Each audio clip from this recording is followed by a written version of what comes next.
Squarespace Staples, the series where we go through all the basics of using your Squarespace website.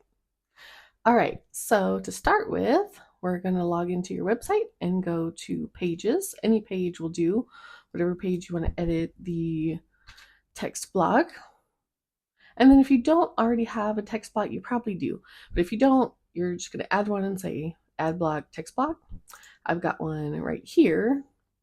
And then what you're going to want to do is click on this style background button that looks kind of like a paint can that's dripping out paint. And then from here, you're going to toggle on background. So you can see that this lit up, it filled in with this background color.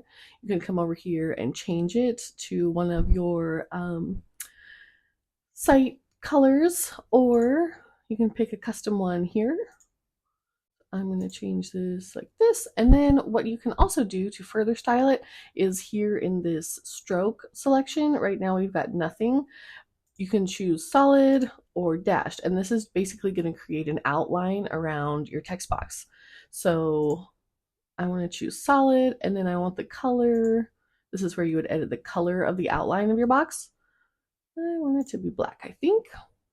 And then one more thing you might want to think about is adjusting the thickness of your text box. So just play around and see how that looks, the thickness of your line there, how you like it, everything like that. I think that looks good.